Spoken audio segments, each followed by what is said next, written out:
Terror Sombrio apresenta Uma Hora de Histórias de Terror. Relatos Reais, Episódio 2.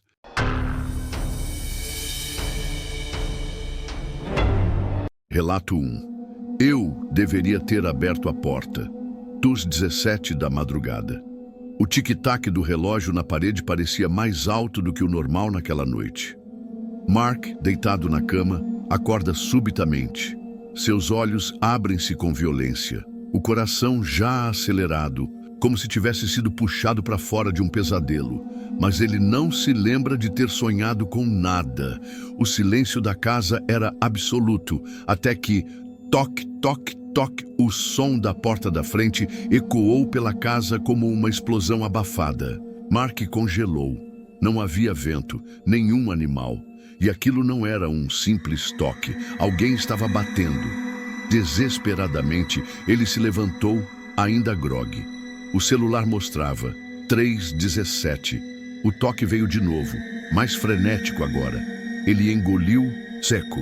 Andou até a sala, pés descalços no chão frio de madeira, o coração martelando no peito. E então ouviu a maçaneta girando, forçada, gritando por entrada. Uma voz, rouca, urgente. Abre, por favor, ele está vindo. Você precisa. Abre. Que porra é essa? Mark sussurrou pálido. Sem hesitar, ele ligou para o 911. A atendente, aparentemente acostumada com chamados noturnos, manteve a calma. Pediu que ele ficasse na linha. Oficiais estão a caminho. Mark trancou-se no quarto, telefone em uma, um taco de beisebol na outra. Minutos se arrastaram como horas. Quando os policiais chegaram, tudo estava calmo. A varanda não apresentava sinais claros de arrombamento. Eles atribuíram o ocorrido a um animal. Talvez um guaxinim ou um cão errante. Mas Mark sabia. A voz implorando não era de um animal. As noites seguintes foram piores. 3/17. Sempre. As batidas voltavam. Maçaneta girando. Sussurros, gemidos, grunhidos. Às vezes ele acordava com marcas de dedos no vidro da porta. Outras vezes, com o som da campainha sendo pressionada de forma ininterrupta, como um alerta furioso vindo de outro mundo, ele instalou câmeras. Mas a gravação parava exatamente às 3:17, voltando minutos depois, como se nada tivesse acontecido. Estavam brincando com ele. Na quarta noite, Mark decidiu que iria encarar o que fosse. Armado com coragem, um celular e uma faca de cozinha, ele se sentou no sofá da sala. Manteve as luzes acesas. Bebeu café, lutou contra o sono, mas cochilou, como se algo o tivesse puxado para um estado inconsciente. Quando o relógio da sala marcou 3:17, ele acordou com uma pancada violenta na porta. Então, por favor, ele está quase aqui, deixe-me entrar. A voz fez sua espinha gelar. Ele reconhecia aquela voz. Era dele. Mark rastejou até o olho mágico. Seu coração batia como um tambor. Ele viu. Era ele, ensanguentado, olhos desesperados, camiseta rasgada. Mas não. Não era exatamente ele. O reflexo era sombrio, pálido, como se estivesse morrendo ou morto. Mark cambaleou para trás em choque, tropeçou em algo e bateu a cabeça em uma mesa lateral. Tudo escureceu. Mark acordou com um suspiro agudo, puxando o ar como se tivesse saído debaixo d'água. Estava em sua cama, mas algo estava errado. Muito errado. A posição dos móveis era sutilmente diferente. As cores da parede levemente desbotadas. O espelho estava rachado. A janela não estava centralizada como deveria. Ele saiu do quarto atordoado. Lá fora, o bairro parecia distorcido. Árvores sem folhas, céu escuro sem estrelas, nenhum poste de luz. E então ele viu sua casa, do outro lado da rua, acendida. Mark correu pela rua gritando desesperado. Chegou até a porta e começou a bater. Por favor, me deixa entrar, ele está aí, não deixa ele te pegar. Mas ninguém atendia. Ele olhou pela janela e o que viu o congelou, ele mesmo, desmaiado no chão da sala. Relógio na parede, 3:17. Mark percebeu que estava preso em uma cópia da realidade, um reflexo quebrado de sua vida, e que tudo tinha começado. Quando ele não abriu a porta, ele vagava pelas ruas cinzentas, ouvindo sussurros nos becos, vendo vultos em janelas. Tentou retornar, repetir os passos, gritar por ajuda, mas todas as casas estavam vazias, exceto uma, a dele, de verdade, e todas as noites, às 3:17, ele voltava até ela, batendo na porta, gritando: "Ele está vindo, por favor, me deixa entrar." Na casa real, Mark despertou, acordou como da primeira vez. Tudo parecia igual, mas algo estava errado em seu olhar. Ele parecia cansado, mais velho, sujo.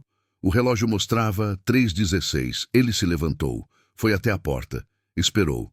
Toque, toque, toque. "Por favor, deixa-me entrar. Ele está aqui." Mark se aproximou, olhou pelo olho mágico, viu ele mesmo gritando do lado de fora. Mas desta vez, ao invés de pânico, havia indiferença em seus olhos. Ele recuou, não abriu. Na realidade distorcida, o outro Mark sentiu o silêncio se fechar ao seu redor. A porta não abriu. Atrás dele, o céu se rasgou com um grito seco, um som que não era humano. Ele se virou, viu a sombra, aquela coisa, a entidade que sempre chegava quando a porta não era aberta. Alguém precisava ser levado, alguém precisava ficar preso. O ciclo continuava. Essa história foi contada pelo próprio Mark para sua mãe, Celine.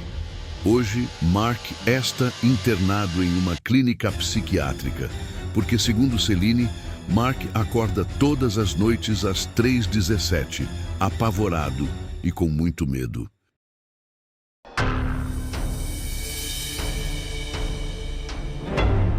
Relato 2. Um passo mais perto. O céu ainda estava escuro quando Samuel acordou. O silêncio da madrugada se estendia por todo o vale, preenchendo o ar com uma quietude que só ele apreciava. Com um suspiro, ele se levantou da cama, suas articulações estalando ao mesmo tempo que seu corpo se erguia com o peso de tantos anos de trabalho. Ele já estava acostumado com aquela rotina. Acordar antes do amanhecer, amarrotar as cobertas, amarrar as botas e sair para o ar frio, aquele que sempre o fazia se sentir mais vivo. Samuel nunca teve pressa, não havia razão para isso. O cemitério em que trabalhava nunca estava apressado. O cascalho estalava sob seus pés enquanto ele se dirigia ao trator laranja estacionado perto do galpão de ferramentas. O som era reconfortante, quase como uma canção antiga, lembrando-o de que, ao contrário dos vivos, a morte não tem pressa. Samuel pegou sua pá velha, o cabo desgastado marcado pelas décadas de uso. Ele a levantou com firmeza, sentindo o peso de sua existência, e caminhou para o fundo do cemitério, onde sempre começava seu trabalho. O dia amanheceu com uma névoa densa, enrolando-se nas lápides antigas e nos túmulos envelhecidos. A terra estava úmida, com o cheiro de folhas secas e de chuva que caíra durante a noite. Samuel não se importava com o clima. O trabalho o mantinha ocupado, afastando os pensamentos e as lembranças que sempre rondavam sua mente. Quando era mais jovem, ele fora um homem cheio de ambições, mas o tempo o levou a um lugar mais tranquilo, longe das agitações da vida. Ele nunca soubera exatamente por que escolhera o cemitério como seu lugar de trabalho. A escolha parecia ter sido mais um acaso do que uma decisão planejada. Mas com o passar dos anos, o cemitério o acolheu. Ele aprendeu a lidar com os mortos, a cuidar dos túmulos e das lápides, como um sacerdote silencioso. A solidão, em sua maioria, era algo que ele havia aprendido a amar, sem perguntas, sem olhares curiosos, sem interações que o forçassem a relembrar algo que ele já preferia esquecer. Porém, Naquela manhã, algo parecia diferente. Ele se aproximou da fileira de lápides antigas e passou os dedos por uma delas. O nome estava desbotado, quase apagado, mas havia algo familiar no formato das letras. Ele parou por um momento, franzindo a testa, tentando se lembrar de quem era aquele homem. Algo lhe dizia que ele deveria se lembrar, mas sua mente se recusava a trazer o nome à tona. Samuel balançou a cabeça e continuou andando, seu olhar vagando entre os túmulos, quando algo mais chamou sua atenção. Algo fora do lugar. No fundo do cemitério, na parte mais antiga e esquecida, uma nova lápide surgira. Ela estava ali, alta e imponente, rodeada pela névoa que teimava em não se dissipar. O estranho era que Samuel não se lembrava de ter colocado aquela pedra. Ele sempre fora meticuloso em seu trabalho, sempre sabia de cada sepultura nova, de cada enterro. Mas aquela lápide era desconhecida, um enigma no meio daquelas terras sagradas. Seu coração acelerou. Ele sentiu um calafrio, um arrepio ao longo de sua espinha, mas não sabia explicar o porquê. Aproximou-se lentamente, como se o medo de saber o que estava prestes a descobrir o paralisasse. Quando chegou mais perto, o que ele viu na pedra fez sua respiração falhar.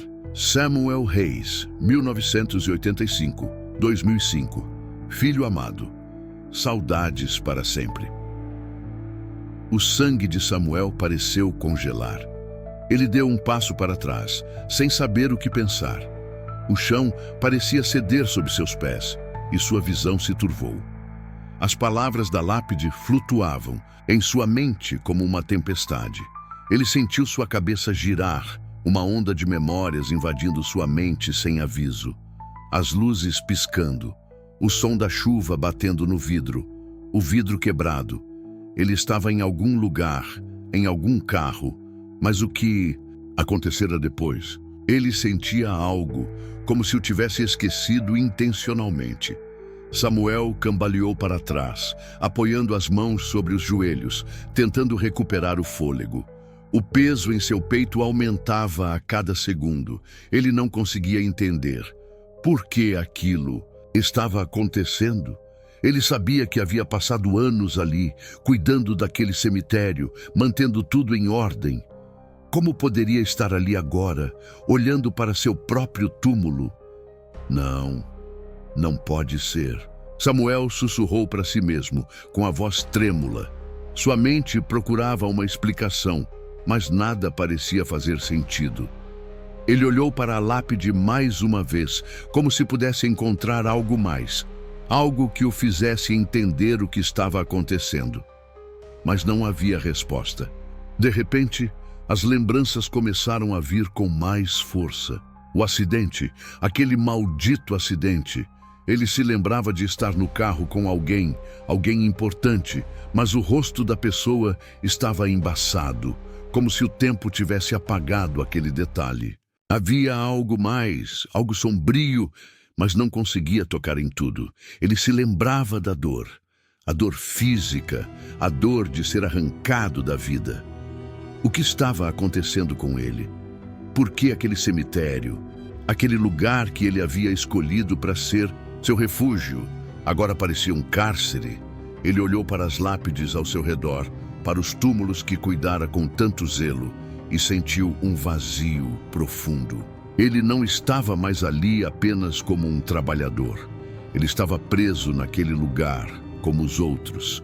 A compreensão veio como uma lâmina afiada cortando sua mente. Ele nunca havia saído. Ele nunca se afastara daquele acidente. Ele nunca havia superado a dor. Seu corpo havia ficado ali, na rua, na chuva, naqueles segundos eternos que se arrastaram antes da sua morte. E desde aquele dia, ele estava ali, sem saber, como um espectro, vagando entre as lápides. O peso que ele carregava por todos aqueles anos não era apenas o peso de uma vida não vivida, mas o peso de uma alma que nunca tinha seguido em frente. Ele havia se perdido no limbo entre a vida e a morte, sem perceber que o cemitério, que ele tanto amava, era o seu lar. Não um lar de descanso, mas um lar de aprisionamento. Ele caiu de joelhos diante de seu próprio túmulo, o coração apertado, de uma dor indescritível. Aquele peso em seu peito não era só a dor da perda, era a dor da consciência. Ele finalmente entendia que estava condenado a permanecer ali para sempre. O cemitério não era só um lugar onde ele trabalhava, era onde ele pertencia. O silêncio, o isolamento, o cheiro da terra, tudo aquilo que ele tanto adorava era, na verdade, sua prisão eterna. O vento uivava entre as lápides antigas, como um lamento, como uma despedida. Samuel, agora, compreendia o que nunca quisera aceitar. Ele nunca mais sairia dali. Você, ouvinte, deve estar se perguntando: ficamos sabemos desse relato. Acho que vai ficar para um próximo episódio.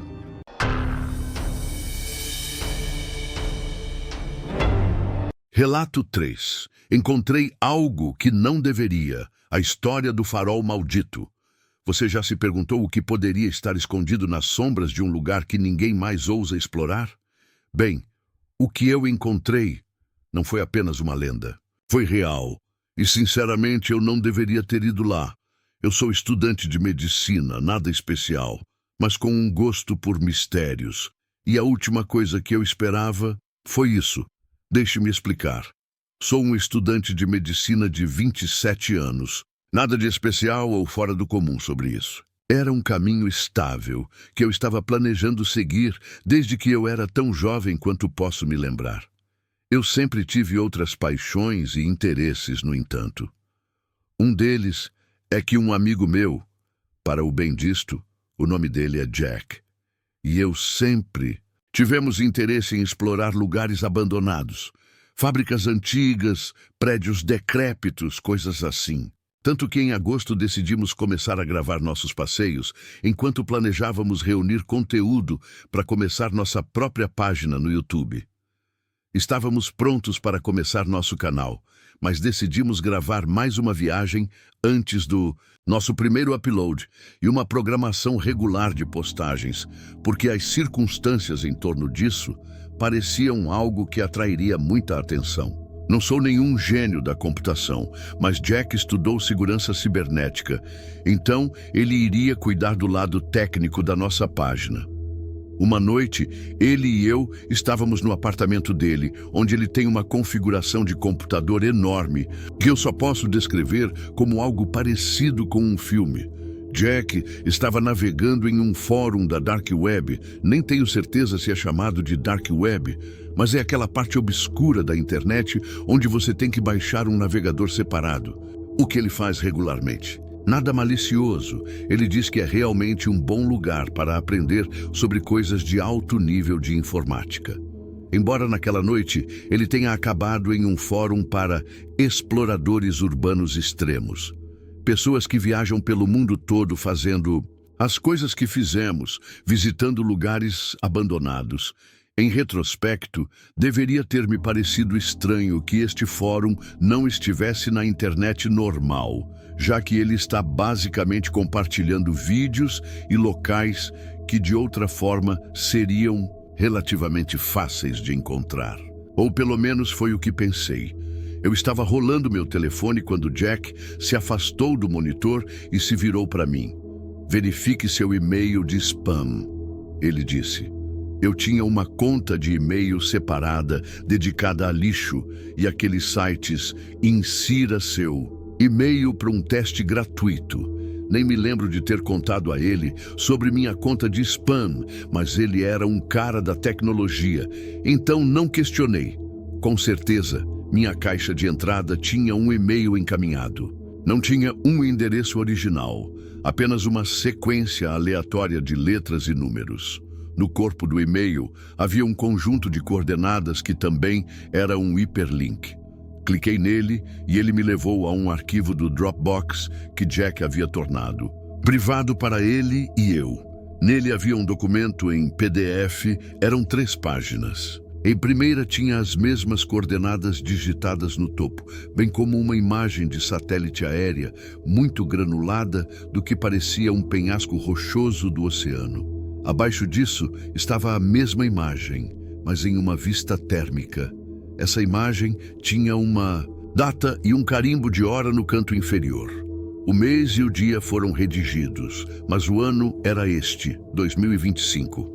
Além disso, a imagem tinha 6 pontinhos vermelhos dispostos em 2 pequenos grupos de 3, cada grupo alinhado com um edifício projetando-se do penhasco que eu não conseguia distinguir. Rolei para a próxima página. Era um conjunto de 4 capturas de tela, cada uma parecendo um quadro de um nível de Call of Duty, só que não eram de nenhum jogo. "O que estou vendo?" perguntei enquanto analisava as imagens. "Não sei, mas confere." Olhei os metadados nas fotos e elas certamente não foram editadas ou photoshopadas, Jack respondeu. O resto do arquivo em PDF eram imagens semelhantes, exceto uma que se destacava. A perspectiva era do cano de uma carabina de assalto com mira, através de um filtro de visão noturna.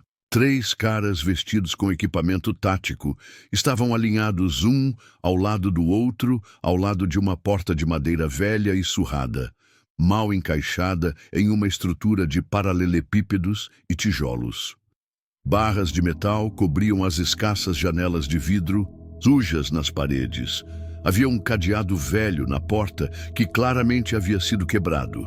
A estrutura era cercada por árvores moribundas e ficava empoleirada na encosta do penhasco com vista para uma vasta escuridão que eu só podia supor ser o oceano. Jack começou a falar enquanto eu examinava cada aspecto deste documento. Uma conta que eu nunca vi postar neste fórum simplesmente carrega essas fotos há cerca de 3 semanas. Da noite para o dia, explode com teorias malucas de todos os frequentadores da seção de comentários. O consenso geral era que, provavelmente, era algum estudante de cinema fazendo uma piada. Admito que concordei, mas ainda estava pensando nisso de vez em quando, por alguns dias. Então, ontem, recebi uma mensagem privada do autor original das imagens. As coordenadas que enviei para você. Foi isso. Nenhuma outra informação, e quando tentei responder, dizia que a conta estava desativada. Então comecei a pesquisar mais. Um pouco. Essas coordenadas não aparecem em nenhum mecanismo de busca de código aberto. A mesma coisa no navegador Tor. Acredite ou não, a única coisa que consegui encontrar foi na biblioteca da escola. Algo sobre como um monte de licenças de construção foram apressadas para construção em uma cidade local nos primeiros dias da Primeira Guerra Mundial, não muito longe dali. Só que não há registro de nenhum tipo de terreno por perto. As coordenadas estão a 25 milhas da costa da Nova Zelândia, no meio do oceano. Claramente há algo lá, não sei o que. Mas pode ser uma ótima ideia nos filmar investigando mais sobre isso e então viajar para encontrar o que quer que seja o lugar naquele vídeo. Fiquei sentado lá, em parte tentando entender esse cenário estranho e usando a parte lógica do meu cérebro para tentar explicar as perguntas que eu ainda tinha. Nenhuma delas foi respondida. Não sou um grande teórico da conspiração, ou alguém que se considera paranoico de forma alguma, então imaginei que não havia mal nenhum em tentar ir. As férias de primavera tinham acabado de começar, e eu tinha dinheiro para isso. Concordei em ir. Bom, porque nosso voo sai em algumas horas, disse Jack, enquanto meu telefone apitava com uma notificação por e-mail. Assunto: FWD, sua confirmação. De viagem, vou pular os detalhes não importantes da viagem e avançar um pouco. Chegamos ao destino. Depois de nos instalarmos em nosso hotel, decidimos ir ao cais de pesca próximo para ver se os moradores sabiam alguma coisa sobre a geografia costeira. O cais era velho e poderia estar extinto se não fosse por alguns pequenos barcos de pesca e alguns pescadores de aparência rude vagando pelas docas. Começamos uma conversa com um dos pescadores que desamarrava seu barco do pier. Seu crachá dizia Andy. Perguntamos se ele sabia de alguém que parecia deslocado aparecendo por aí, fazendo perguntas estranhas, algum evento estranho ou coisas do tipo.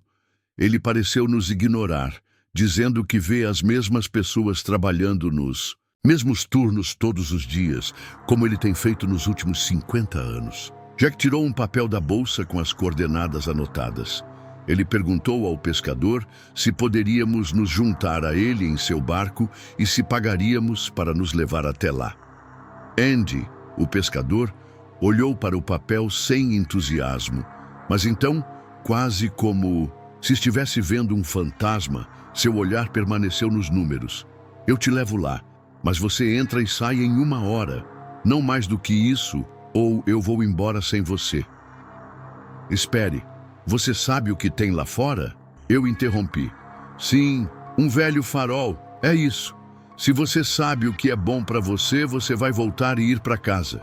Se não sabe, nos encontramos aqui à meia-noite. Jack e eu, ambos um pouco assustados, mas não querendo admitir para o outro, concordamos e pagamos a Andy metade de sua taxa adiantada. Voltamos para o hotel. Colocamos nosso equipamento em uma bolsa e descansamos algumas horas antes de voltar para o cais. Começamos nossa gravação assim que saímos do hotel. Nós dois usávamos um arnês com uma câmera pequena, mas potente, conectada a um grande disco rígido para garantir que pudéssemos capturar tudo. Editaríamos a filmagem mais tarde, ou assim pensávamos. O passeio de barco foi tranquilo e frio. Ninguém falou, e mesmo se falássemos, provavelmente seria ininteligível, enquanto o motor do pequeno barco atravessava as ondas e a água agitada. Uma pequena sombra apareceu no horizonte e sua escuridão bem torneada ficava cada vez maior, conforme o barco se aproximava. Por fim, atracamos em um pier de madeira extremamente instável, composto por tábuas rachadas, mal mantidas juntas por pregos deformados e enferrujados. Assim que saímos do barco, o pescador nos entregou um cronômetro com contagem regressiva, de 1 hora. As pessoas dizem que os dispositivos ficam estranhos aqui. Andy nem parou o motor enquanto navegava na escuridão. Nós dois ligamos nossas lanternas e começamos a subir as escadas de metal frágeis que envolviam o penhasco. No topo da escada havia um patamar de metal que levava à parte de trás de um antigo farol. À distância, havia uma floresta antiga com árvores quase todas mortas. Caminhamos cautelosamente pelo perímetro, iluminando os detalhes do farol com nossas lanternas, até chegarmos à porta da frente. Era igual à da foto, só que agora o cadeado quebrado estava na terra abaixo e a porta estava entreaberta. Fui até lá e agarrei a maçaneta, mas ela não se mexeu. Tentei de novo, colocando mais força, e a porta rangeu alto enquanto se arrastava pela lama que se acumulava no fundo. Entrei e iluminei minha lanterna. Um longo conjunto de escadas sinuosas subia até uma plataforma que tinha um enorme holofote de 2 lados, encapsulado por janelas panorâmicas de vidro, aparentemente empoeiradas demais, até para que a luz penetrasse. As escadas estavam quebradas em muitos lugares, então subir não era uma opção.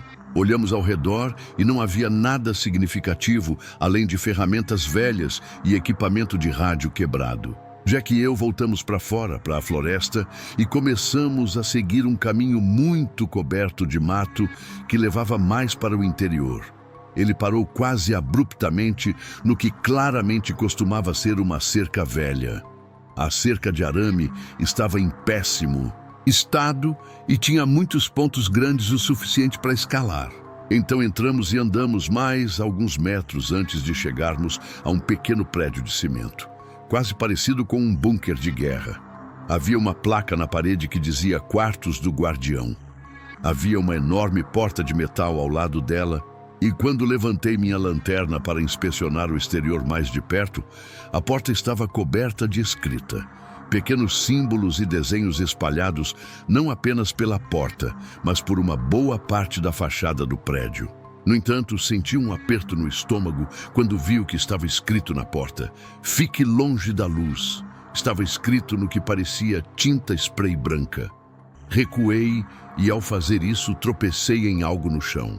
Era uma arma, ou o que sobrou de uma. Estava quebrada em 2 pedaços. Suas bordas de metal irregulares pareciam sugerir que a arma havia sido rasgada com facilidade. Eu a reconheci como o mesmo tipo da foto. É isso que eu acho que é? Jack perguntou. O que sobrou dela? Eu respondi. A porta de metal tinha uma grande viga de aço abarricando, com uma grande roda no centro. Eu agarrei um lado e virei. A viga não se moveu no início, mas então abruptamente cedeu sob a força. A roda girou e a porta se abriu. Nossas lanternas iluminaram um pequeno corredor com portas de cada lado. 2 à esquerda, uma à direita. As 2 entradas à esquerda estavam totalmente abertas, suas portas no chão, como se tivessem sido arrancadas das dobradiças. Um cômodo era um pequeno banheiro e o outro era uma cozinha, sala de estar conjunta.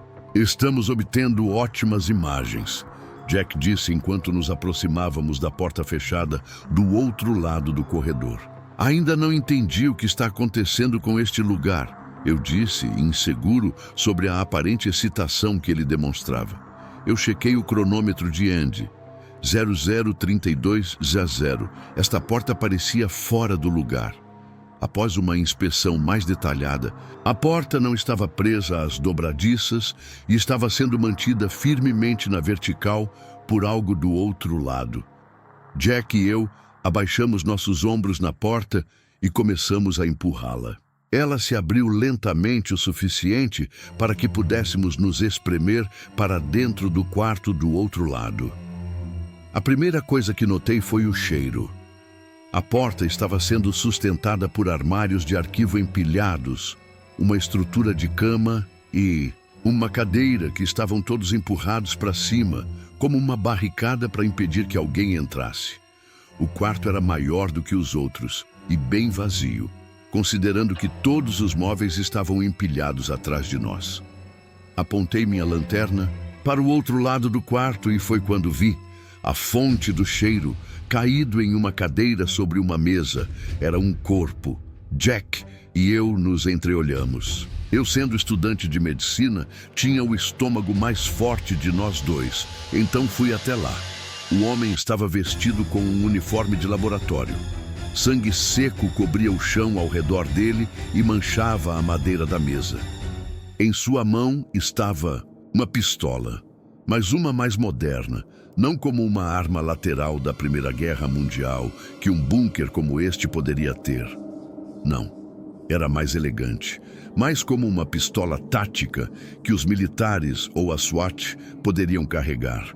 Parecia fora do lugar. Havia uma máquina de escrever vazia, na qual a cabeça do homem caiu para descansar. Havia um buraco na parte de trás da cabeça também. Mas talvez a parte mais perturbadora disso era que este não era um cadáver velho. Algumas semanas, no máximo 1 mês. Além disso, o buraco de bala na parte de trás da cabeça é um ferimento de entrada. Não um ferimento de saída que alguém que atirou em si mesmo em sua mesa teria.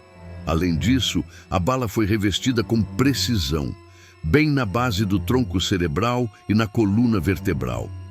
Eu não sabia o que fazer. Não sabíamos o que fazer. Chamar a polícia? E dizer o quê?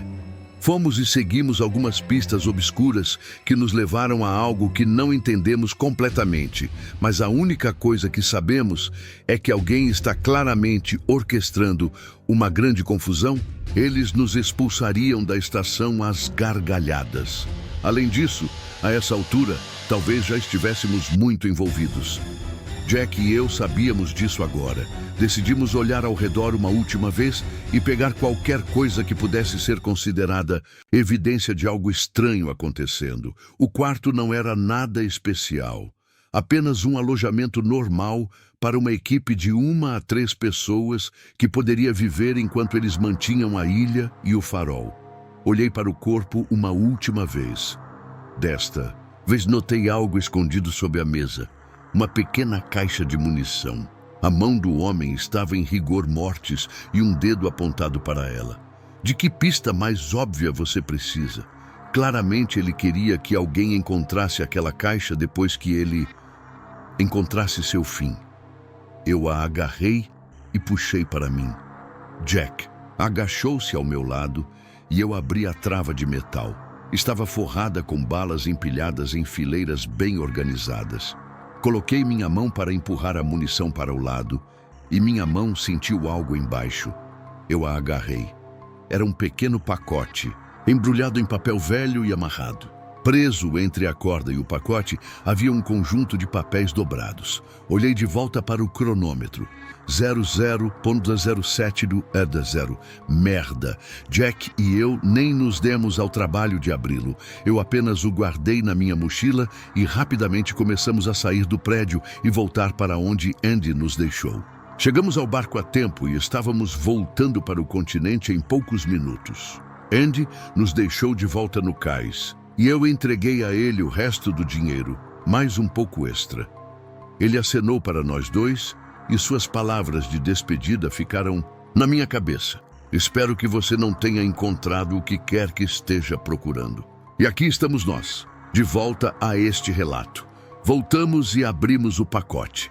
Não vou tentar entender agora, não quero. Quando fomos carregar as filmagens de nossas câmeras, todos os arquivos estavam corrompidos. Estava inacessível. Isso, além do que encontramos quando finalmente abrimos o pacote, nos levou a decidir que era o suficiente. Não íamos nem tentar mais nossa página do YouTube. Carreguei as digitalizações e outros conteúdos aplicáveis e fotos do pacote em um arquivo grande. Eu não vou mentir, eu não estava pronto para isso. Não sabíamos o que nos aguardava, mas há algo que não quer que você saiba o que realmente aconteceu naquele farol. Eu não sei quanto tempo eu tenho. Sei que tudo o que encontramos está agora em nossas mãos. E no pacote. Eu vou compartilhar isso com vocês, porque talvez, apenas talvez, vocês possam entender o que nós não conseguimos. Mas uma coisa é certa. Não somos os primeiros a buscar respostas. E com tudo o que descobrimos, talvez, apenas talvez, não sejamos os últimos.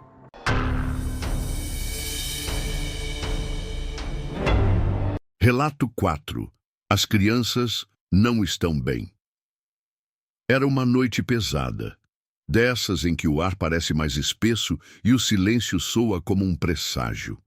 A campainha tocou às 22h47 e o som ecoou pela casa de André como um aviso sussurrado. Ele hesitou antes de abrir a porta. Os olhos fundos, o corpo tenso. Por alguma razão que ele ainda não compreendia, já sabia quem estaria do outro lado, e lá estava Pedro. Ou melhor, o que restava dele. Magro ao ponto de parecer doente, coberto de tatuagens mal feitas e marcas de agulha que traçavam histórias de desespero. Pedro já não lembrava o adolescente confiante que um dia vivera ao lado dele os dias mais intensos da juventude. André não disse nada de imediato. Apenas se afastou da porta e o deixou entrar. A sala parecia ainda mais escura depois que Pedro cruzou o limiar. Há quanto tempo? Disse Pedro, quebrando o silêncio com um sorriso murcho. Uns 15 anos, né? André balançou a cabeça. Sem graça. Ele ainda podia ouvir os ecos dos velhos tempos, o barulho dos skates no asfalto perto do shopping, os acordes de Green Day, as risadas, uma inocência que evaporou numa única noite.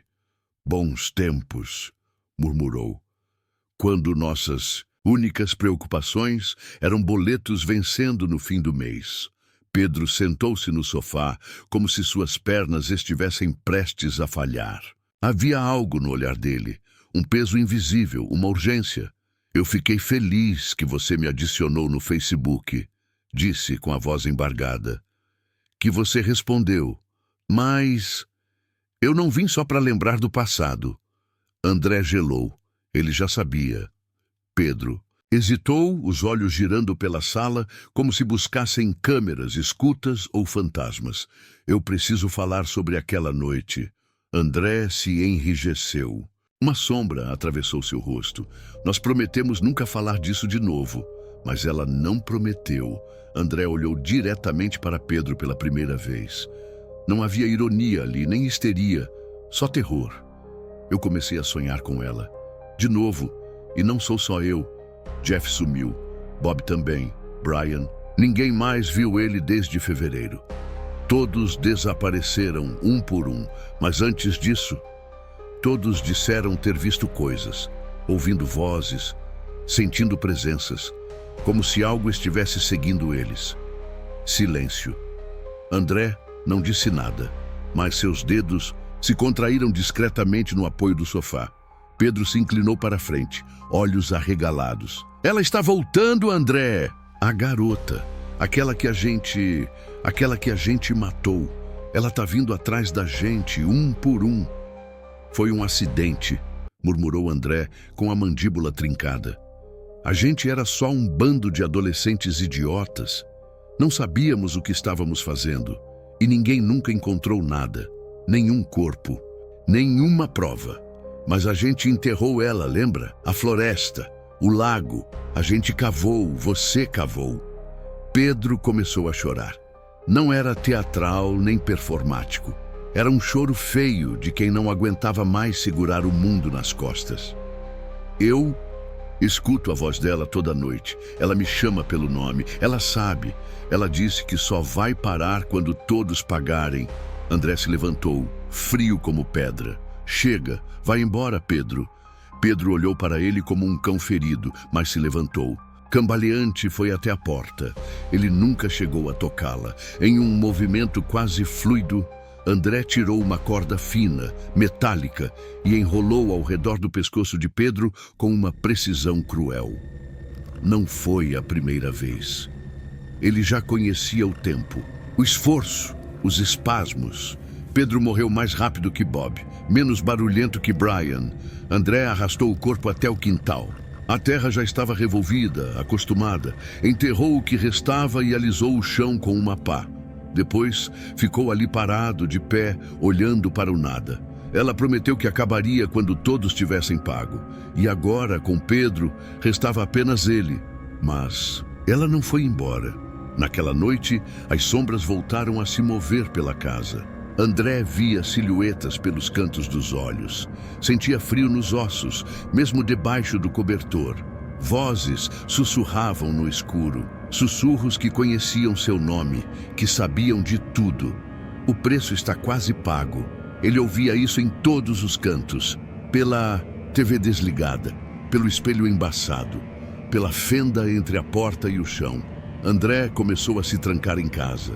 Cobriu espelhos, tampou janelas, cavou buracos no quintal que não sabia por quê, como se algo nele esperasse mais, como se a terra quisesse continuar engolindo. Não dormia mais, só escrevia. Rabiscava frases obsessivamente. Ela não vai embora. Ela está aqui. Eu sou o último. Os pesadelos pioraram. A garota aparecia todas as noites agora, sempre com a mesma aparência. Olhos sem íris, pele acinzentada e uma boca costurada com arame. Ela não falava com a boca, falava dentro da cabeça dele. Gritava. Você me enterrou viva. No fim, André subiu até o sótão. Deixou um bilhete preso à parede. Ela queria todos. Agora só resta eu. Mas ainda assim, ela não vai embora. Talvez porque ainda não acabou. E então ele pulou, mas ninguém o encontrou. Dias depois, vizinhos chamaram a polícia por causa do cheiro vindo da casa. 7 covas foram abertas no quintal, 6 com corpos. A 7ª vazia. No sótão, só o bilhete, uma cadeira caída e uma corda cortada. Na última noite registrada no relógio da casa, às 3h33 da madrugada, a câmera de segurança captou algo. Uma figura feminina parada no quintal, cabeça baixa, mãos cobertas de terra e um sorriso largo demais. O caso permanece aberto.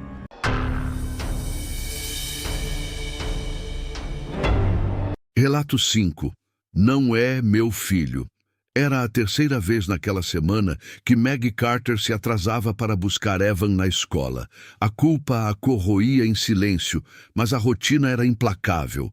O trânsito engarrafado, os prazos no escritório, os lembretes do ex-marido que pareciam surgir apenas para lembrá-la do quanto ele achava que ela era uma mãe negligente. O ponteiro do relógio a julgava com cada segundo que passava. Quando finalmente virou a esquina da escola primária de Brookside, o sol já estava baixo, lançando sombras longas e distorcidas pelas calçadas. O pátio estava quase vazio, exceto por algumas crianças inquietas e um monitor escolar que olhava constantemente para o celular. Maggie freou bruscamente ao avistar seu filho.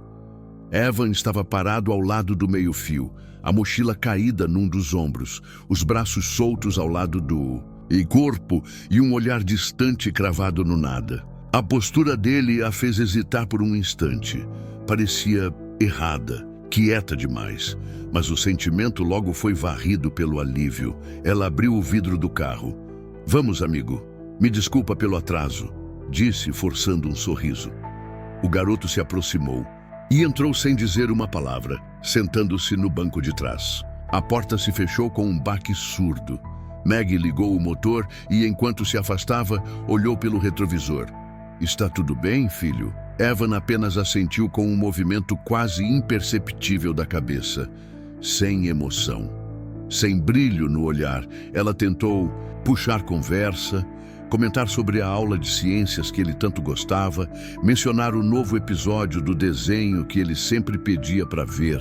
Mas o menino permaneceu em silêncio, encarando a janela como se o mundo lá fora fosse mais interessante do que qualquer coisa que ela pudesse dizer. Chegaram em casa em 20 minutos. Maggie ainda tentava racionalizar o comportamento do filho. Talvez tivesse brigado com alguém, talvez estivesse doente, ou talvez fosse só cansaço. Ela desligou o carro e foi alcançada por um zumbido irritante de notificação em seu celular. Era a escola. Ela atendeu automaticamente, sem esperar por nada alarmante. "Senhora Carter, aqui é a recepção da Brookside Elementary. Só ligando." "Para confirmar", disse a voz polida. "Evan ainda está aqui no escritório, esperando para ser pego. Está tudo bem? Alguém mais vai buscá-lo?" O mundo pareceu congelar ao redor de Maggie. A respiração ficou presa no peito. Os nós dos dedos brancos ao apertar o volante. Ela virou-se lentamente para o banco de trás. O garoto já a encarava. O mesmo casaco azul, o mesmo corte de cabelo, o mesmo rosto. Mas os olhos eram frios. Observavam com uma consciência que não era de uma criança. E então ele sorriu. Mas não como Evan sorria. Era um sorriso alargado, quase ensaiado, carregado de algo antigo e perverso. Maggie gritou. As luzes da casa se acenderam uma a uma, enquanto ela corria pelos corredores, trancando portas, fechando janelas. O garoto a seguia em silêncio. Não corria. Apenas andava, calmamente, como se soubesse que não havia onde ela pudesse se esconder. Ela pegou o celular, discou para o 911 com mãos trêmulas, mas quando a ligação foi atendida, tudo o que conseguiu dizer foi: "Ele não é meu filho." "Senhora Carter, você está segura? Há alguém com você?" perguntou a atendente com tom calmo. Maggie olhou para o corredor. O garoto continuava parado, a cabeça levemente inclinada, como se estivesse curioso, divertido. A ligação caiu. O celular desligou sozinho. Tela preta. A casa mergulhou em um silêncio estranho. Nenhum som de fora, nenhum carro passando, nenhum cachorro latindo, apenas o som dos pés descalços do garoto se aproximando no carpete. As horas seguintes foram um borrão. Maggie tentou escapar, trancar-se no banheiro, fugir pela porta dos fundos. Mas o garoto, aquilo, sempre sabia onde ela estava e sempre chegava primeiro. Ele não falava, apenas a observava. Dormia em pé no corredor, sorrindo. No dia seguinte, a escola confirmou que Evan havia desaparecido após sair do prédio. As câmeras o mostraram indo em direção ao estacionamento, mas depois, nada. Um corte brusco nas imagens, como se alguém tivesse editado a gravação. A polícia foi até a casa. Falaram com Maggie, que tremia sem parar. O menino que abriu a porta parecia normal, educado. Disse que sua mãe estava doente. Eles não desconfiaram de nada. Mas Evan não voltava, porque ele estava ali. E não era Evan. Dias passaram. Depois semanas, o noticiário começou a falar sobre outras crianças desaparecidas, outras mães dizendo que seus filhos mudaram, tornaram-se frios, silenciosos e que começaram a vê-los em lugares onde não deveriam estar. Algumas mães desapareceram, outras enlouqueceram. Maggie decidiu lutar, não mais fugir. Ela se trancou com o falso Evan no porão. Ele a observava da escuridão, a voz agora distorcida. Em certos momentos, sua forma mudava ligeiramente, olhos que se moviam demais, membros que pareciam longos demais quando a luz piscava. Ele falava em línguas que Maggie não conhecia. Às vezes, repetia coisas que ela nunca disse em voz alta, mas pensava quando estava sozinha, deitada no escuro. E então ele disse: "Eu sou a fome que veio antes de vocês, a escuridão que vocês pariram e abandonaram. Agora, nós voltamos e usamos seus filhos como chaves." Maggie chorou, mas não de medo, de ódio, de desespero. Ela agarrou a faca de cozinha que havia escondido atrás de um dos tijolos soltos no porão. Correu para cima dele com um grito animal. O menino, ou o que fingia ser, não tentou fugir. Apenas riu. Ela o esfaqueou 12 vezes. O corpo caiu. Mas quando a polícia chegou, encontraram apenas Maggie sozinha. A casa vazia, o porão limpo, nenhum sinal de sangue, nenhuma criança. Ela foi levada, diagnosticada com psicose severa, internada num hospital psiquiátrico em Red Hollow. 5 anos se passaram, a cidade se esqueceu. A escola trocou de diretoria. As outras mães mudaram de bairro, os casos arquivados. Mas se alguém andar pelas alas silenciosas da ala psiquiátrica de Red Hollow e ouvir bem, no fim do corredor 4C, pode escutar Maggie repetindo em voz baixa, olhando para a parede: "Ele não é meu filho, ele nunca foi meu filho, ele ainda está lá fora." E se alguém olhar pela janela da cela dela, à noite, às 3h33, pode ver uma criança parada ao lado da árvore, olhando para dentro, com o mesmo casaco azul e um sorriso que nunca deveria existir no rosto de uma criança. O impostor de Evan observou Maggie com uma espécie de ternura doentia. Ele a estudava como uma criança que desmonta um brinquedo para entender seu funcionamento. Não a odiava, não sentia raiva, sentia curiosidade. Por que chorava tanto? Por que gritava diante da verdade? Por que os humanos se apegavam tanto a pedaços de carne e memória? Na terceira noite, ele invadiu o quarto dela. Não fisicamente, mas nos sonhos. Caminhou entre suas lembranças, revirou suas dores, viu o rosto do ex-marido, os ultrassons antigos, os medos durante a gravidez, o pânico ao ver sangue no lençol durante o 2º mês. E ali sussurrou para ela: "Eu conheço você mais do que ele conhecia. Eu posso amar você melhor que ele amou." Ela acordou gritando. Enquanto Maggie era levada, dopada e desacreditada, o impostor de Evan caminhava livre pelas ruas da cidade. Ninguém suspeitava. E nos becos, nas escolas, nos parquinhos, esquecidos, os outros se reuniam, cada um com um rosto de criança, cada um com um nome roubado. Sentavam em círculo à noite, em lugares onde os postes não funcionavam mais, onde os cachorros não se aproximavam, onde o ar era sempre mais frio. E ali desenhavam símbolos no chão com gravetos, sangue seco e pedaços de coisas que só existiam do outro lado.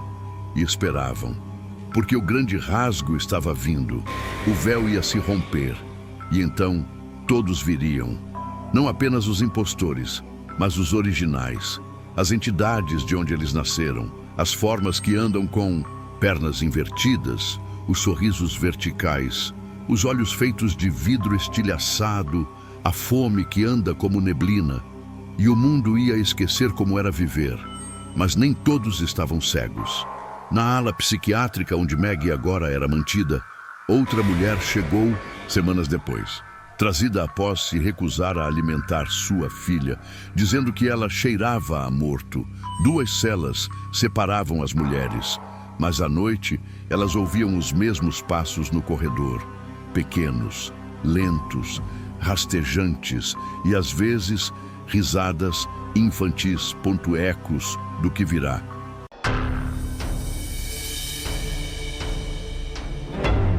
Relato 6. A família nova. Quando André tinha 15 anos, uma nova família se mudou para a casa da esquina. A casa ficava vazia há anos. Uma daquelas construções que todos evitavam, com janelas empoeiradas e paredes que pareciam absorver a luz do sol. Ninguém esperava que alguém fosse se mudar para lá, muito menos uma família com um filho da mesma idade dele. O nome do garoto era Tom. Ele parecia comum, talvez até demais. Cabelos bem cortados, mochila nova, uniforme impecável.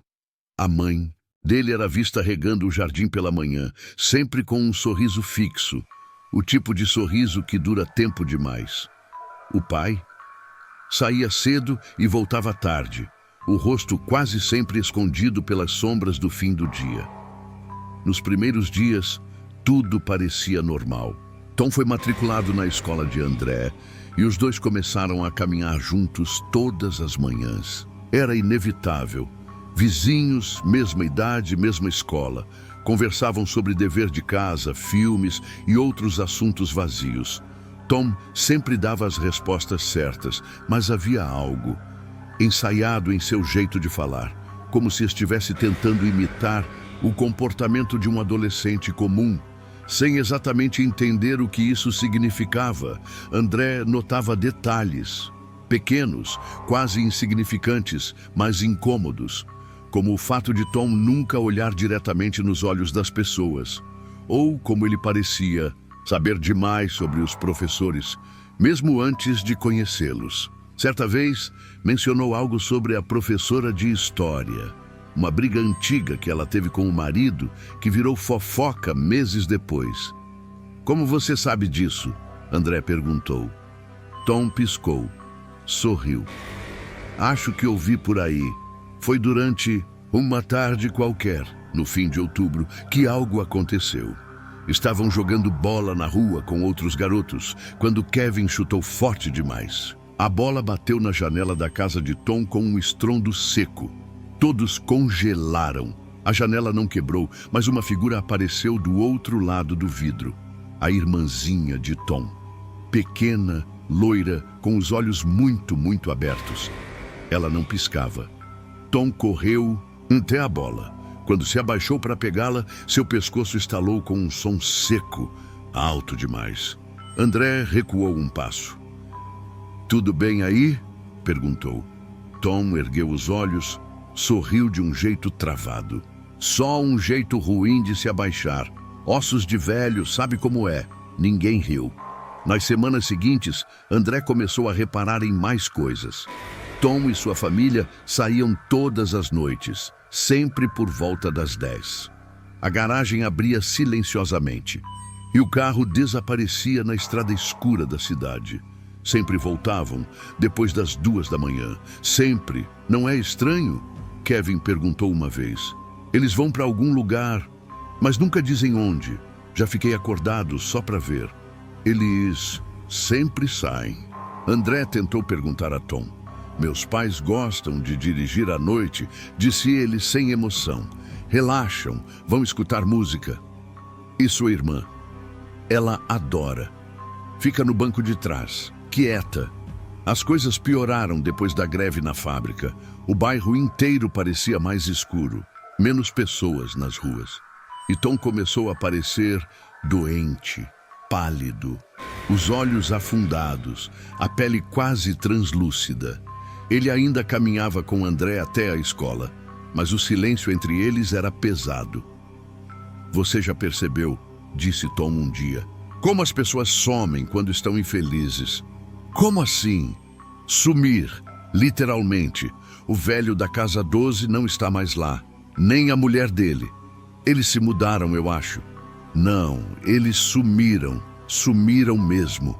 André olhou para ele. Você está falando sério? Tom não respondeu. Naquela noite, André acordou com um som estranho, um som grave, molhado, como uma respiração ofegante vinda da rua. Desceu em silêncio, passou pela sala onde seus pais dormiam no sofá com a TV ligada. A rua estava cheia de gente. Todos os vizinhos de pé, imóveis, olhando na direção da casa da família nova. As luzes da varanda estavam acesas, mas os cômodos internos completamente escuros. André se aproximou. Viu Tom na janela, mas não como antes. Seus olhos estavam abertos demais. A pele parecia pendurada em seu rosto, como se não pertencesse a ele. Do lado de fora, a irmãzinha estava sentada no degrau da entrada, com a cabeça inclinada para o lado, encarando André. Ela sorriu, mas não foi um sorriso infantil, foi um sorriso antigo. O pai estava na garagem, parado, olhando fixamente para um ponto que ninguém podia ver. O peito subindo e descendo lentamente, como se algo dentro dele estivesse tentando sair. A mãe? Ela estava atrás de todos, observando a vizinhança com os braços cruzados, com um caderno nas mãos. Ela escrevia. André deu um passo à frente, mas foi contido por Kevin. Não olha muito tempo, ele sussurrou. O que está acontecendo? Eles gravam, copiam, tentam aprender. A multidão começou a se mexer. Cochichos surgiram. Alguém gritou. Outro jogou uma pedra. O pai de Tom se moveu. A mandíbula dele se deslocou com um estalo horrível. Um som de carne e osso se retorcendo. A mãe ergueu a cabeça, fechou o caderno e todos os vizinhos pararam, como se alguém tivesse apertado pause. Na manhã seguinte, a casa estava vazia, completamente limpa. Sem móveis, sem sinais de mudança, apenas poeira no chão e marcas escuras nas paredes, como mãos pressionadas contra elas. A família nunca mais foi vista. Nenhuma mudança registrada, nenhum carro saindo, nenhuma notícia. Se você já passou por algo parecido ou tem alguma teoria sobre o que aconteceu, deixe seu comentário aqui embaixo. E se ainda não se inscreveu, faça isso agora, porque histórias como essa estão longe de acabar. Nos vemos no próximo vídeo, onde o impossível se torna real.